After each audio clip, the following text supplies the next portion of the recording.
Ini adalah cerita tentang Imam Malik bin Anas, sang imam dari kota Madinah. Imam Malik, sang penjaga sunnah, di kota Nabi, di jantung kota Madinah Al-Munawwarah, kota yang tanahnya pernah diinjak oleh kaki mulia Rasulullah. Lahirlah seorang anak laki-laki pada tahun 93 Hijriah.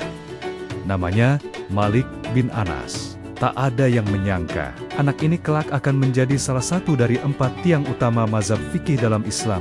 Seorang ulama yang namanya harum hingga akhir zaman, dikenal dengan gelar Imam Dar al-Hijrah, Imam Negeri Hijrah, lahir dan tumbuh di samudra ilmu. Keistimewaan Imam Malik adalah, beliau lahir, tumbuh, belajar, mengajar dan wafat di Madinah. Beliau tidak pernah meninggalkan kota itu untuk mencari ilmu seperti ulama lainnya. Mengapa? Karena baginya, Madinah adalah sumber mata air ilmu yang paling murni. Di sanalah Rasulullah hidup. Di sanalah para sahabat besar menetap. Dan di sanalah generasi tabi'in murid para sahabat mewariskan ajaran Islam secara langsung. Sejak kecil, Malik muda telah menunjukkan kecerdasan dan kecintaan yang luar biasa pada ilmu. Ibunya adalah sosok yang paling mendorongnya. Suatu hari, sang ibu memakaikannya pakaian terbaik dan berkata, "Pergilah kepada Rabi'ah, salah satu ulama besar Madinah saat itu, dan pelajari adabnya sebelum engkau mempelajari ilmunya." Nasihat ini tertanam dalam di jiwa Imam Malik, membentuk karakternya yang penuh hormat dan santun. Kecintaan dan penghormatan pada hadis. Kisah hidup Imam Malik adalah cerminan dari kecintaannya yang mendalam kepada Rasulullah dan hadis-hadisnya. Penghormatannya begitu tinggi hingga menjadi teladan. Setiap kali hendak mengajar atau meriwayatkan hadis, beliau akan melakukan ritual khusus. Beliau akan mandi, memakai wewangian, mengenakan pakaian terbaiknya, lalu duduk di majelisnya dengan tenang dan khusyuk. Jika ada yang bertanya mengapa beliau melakukan itu, jawabannya sederhana. Aku melakukannya untuk mengagungkan sabda Rasulullah.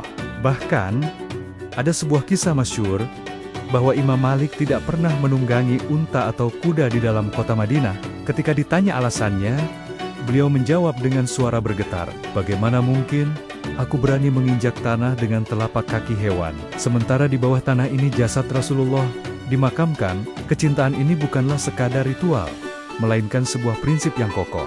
Al-Muwatta, mahakarya yang melintasi zaman. Puncak dari dedikasi ilmiah Imam Malik adalah kitabnya yang monumental, Al-Muwatta, yang diratakan atau yang disepakati.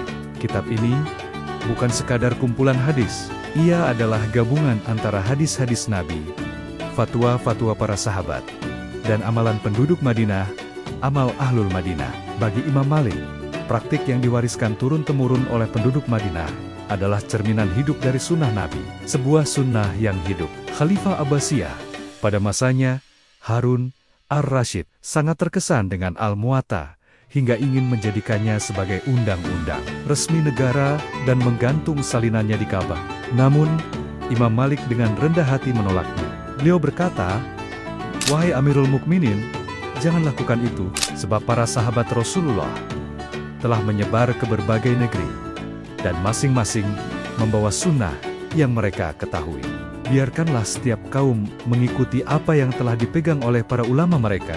Sikap ini menunjukkan keluasan, wawasan dan kebijaksanaan beliau, yang tidak ingin memaksakan pendapatnya kepada seluruh umat Islam. Ujian keteguhan iman, seperti ulama besar lainnya, kehidupannya tidak lepas dari ujian. Suatu ketika, Gubernur Madinah memaksa penduduk untuk berbayat kepada khalifah. Imam Malik mengeluarkan fatwa berdasarkan sebuah hadis, bahwa ikrar yang dipaksakan tidaklah sah. Fatwa ini dianggap menentang kebijakan penguasa. Akibatnya, beliau ditangkap dan dicambuk dengan kejam hingga tulang bahunya terlepas. Namun, penderitaan fisik itu tidak sedikit pun menggoyahkan prinsipnya. Justru setelah peristiwa itu, kemuliaan dan kehormatannya semakin menjulang tinggi di mata umat. Beliau telah membuktikan bahwa kebenaran harus dipertahankan, apapun risikonya. Warisan abadi.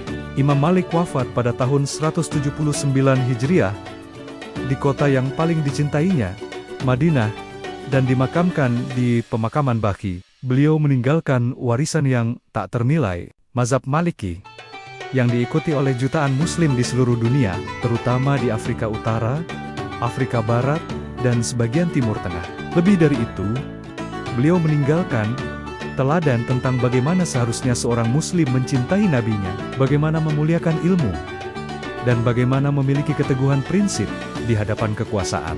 Kisahnya adalah bukti bahwa cahaya ilmu yang tulus karena Allah tidak akan pernah padam, bahkan setelah jasad telah kembali ke tanah. Semoga Allah senantiasa merahmati Imam Malik bin Anas